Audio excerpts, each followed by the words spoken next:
If you wake up in the morning and you start having negative thoughts, man, this ain't my day. I woke up on the wrong side of the bed. I'm tripping. I just don't feel myself. Just stop for a second and start going over in your mind everything you have to be grateful for. Everything you already have, not everything you want. Because what you have is substantial. The fact that you can walk, that's a blessing. The fact that you woke up, that's another blessing. See, think, reason, that's another blessing. The fact that you can go somewhere and get yourself something to eat, that's another blessing. The ability to dream is a blessing. The fact that you have an opportunity to get it right is another blessing. The fact that you have any measure of health, that's another blessing. I could give you 50 things you ought to be grateful for right now. I don't even know you. Start coating your mind with gratitude. It'll change everything for you. As we travel from season to season, it is seeing the wicked go forward while the righteous are held back. Sometimes I see people succeeding who didn't work nearly as long, have not been faithful at all. They seemingly have moments of victory. Their victories are flaunted in my face while all hell has broken loose in my life. Seemingly they are having victory and triumph. The very sight of their prosperity becomes your agony. That it is not your test that baffles you, but their success agonizingly displayed before you makes you despair of life. How they prosper in their own way, they shall soon be cut off. Decide to do it now. Decide whatever you want to do, that you are now going to become actively involved, exploring the possibilities for you.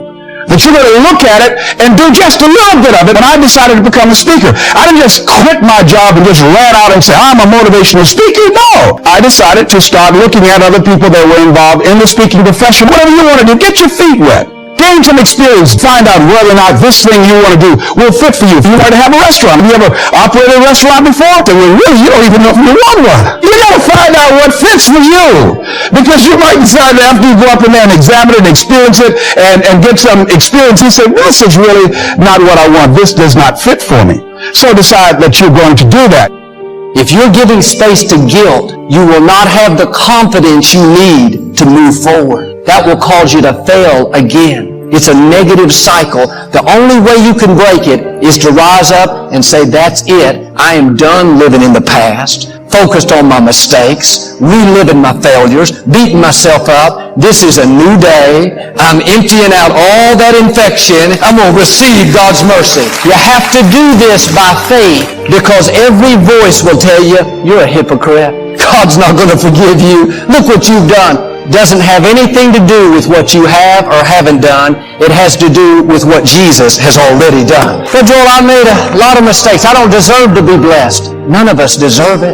This is what mercy is all about. That's why it's called the good news. Your sins have already been forgiven. You don't have to pay God back for your mistakes. The price has already been paid. When you fall down, don't stay down. Get back up again. When the accuser whispers, look at you. You blew it again. You'll never get it right. Just answer back, yes, I know I'm not perfect, but I am forgiven. I may not be where I should be, but I'm making progress. I'm moving forward. I'm not where I used to be. Don't let guilt poison your future. Empty it out. Sometimes it's hard to empty out the negative. When a person does us wrong, human nature wants to hold on to the hurt, become bitter, carry around a grudge. Who think, I'm not going to forgive them. They don't deserve it. You're not forgiving for their sake.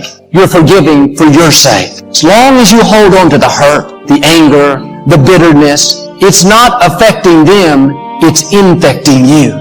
Unforgiveness is like a poisonous toxin. It may feel good to hold on to it, but it will contaminate your life. And a lot of times the reason we don't forgive is because what the other person does was wrong. They were clearly at fault. But when you forgive, you're not excusing their behavior. you're not lessening the offense. You're simply getting the poison out of you. You have to forgive so you can be free. Quit looking at it like you're doing them a favor. You're doing yourself a favor. See, it takes a lot of emotional energy to hold a grudge, to live with unforgiveness. You wake up, it's always on your mind, thinking about how they did you wrong. You may not realize you are spending emotional energy that you need for your dreams, for your goals, for your children. You won't become all you were created to be if you are wasting emotional energy on things that don't matter. That unforgiveness is an impurity. Yes, what they did was wrong, but you have to let it pass. You have to release it. When you do, you'll not only feel a new freedom, not only have more energy, but God will be your vindicator. He will make your wrongs right.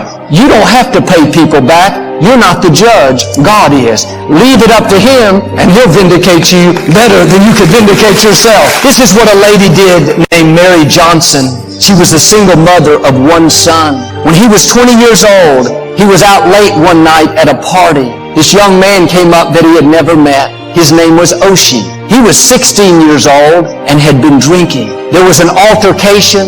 In the heat of the moment, Oshi pulled out a gun and shot Mary's only son. He was instantly killed. Mary was so filled with anger and hatred, she told the judge that 16-year-old boy was an animal and he needed to be caged. When he was only charged with second-degree murder, Mary was even more angry. She became a recluse, stayed in her house, wouldn't look at her son's picture. 10 years passed. She knew it was time to forgive. She could hear the still small voice telling her to let it go. She contacted the prison to see if she could visit Oshi. They said yes, but Oshi said no. He wouldn't do it. She kept asking and asking. Finally, he agreed.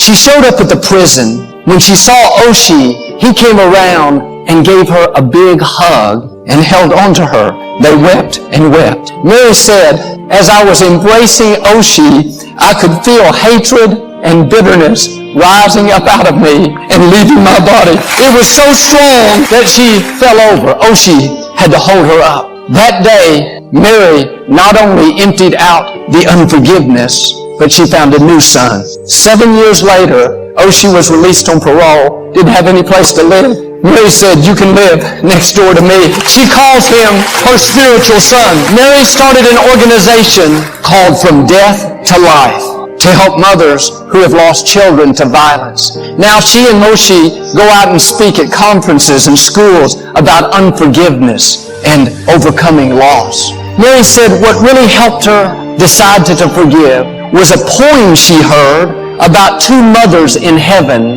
that had just become friends. One mother asked the other, who is your son? She said, my son is Jesus. I'm Mary. Mary asked, who is your son? She said, my son is Judas. When Mary Johnson heard how in this poem, Mary, the mother of Christ, had befriended the mother of Judas, she knew she had to reach out to that other family. Now she helps other mothers do the same thing. Out of your pain can come your purpose. I saw a lady on television recently. Several years earlier, her son had been killed in an accident. They asked her how she was doing, and she made the statement, you never really get over it, but you can get past it. She was saying, yes, it's difficult. Yes, there was a season of mourning, but you don't have to stay in mourning. You don't have to live bitter. You don't have to get stuck in grief, in depression. You can move forward. When you go through a loss, things happen you don't understand. It's easy to think, I just need to get over this. But sometimes that's too strong. It can put more pressure on us. We think, why do I feel this way? I must be doing something wrong. Take the pressure off. You don't have to get over it. Just get past it. Just keep moving forward, taking it one day at a time. God said He will never give you something that you cannot handle. You may not understand why it happened, but the Scripture says God will give us a peace that passes understanding. You're not going to figure everything out. If you let go of the questions of life, you will have a peace that goes beyond what you can understand. Toward the end of Jesus' life, He'd been betrayed by a disciple, mocked by the soldiers, falsely accused. Now He was hanging on the cross, wearing a crown of thorns, about to breathe His last breath. He did something significant. He could have just died and went on to heaven. That was it. But He said, Father, Before I go, I need to take care of one last thing. Forgive them, for they know not what they do. They didn't ask for forgiveness. They didn't deserve it. Jesus was saying, in effect, I'm not going to leave this earth with anything negative in me. He was showing us by example how we should release the toxins. I read where Leonardo da Vinci was painting a portrait of Christ. He let some small children in the room to watch him paint. One of them accidentally knocked over the easel. He became very upset and ushered them out of the room. He sat back down to finish, but he said he could not paint the face of Christ with anger in his heart. That's what happens when we hold on to the negative. It stifles our creativity. We don't do our best work. It's because there's infection that's slowing us down. Are you allowing negative things in your container? To reach the fullness of your destiny, you need to operate at your maximum potential. If you have a little bitterness, a little guilt, a little jealousy, a little worry, if you add up all the space the little is taking, you're only operating at a fraction of what you could. I'm asking you to empty all that out.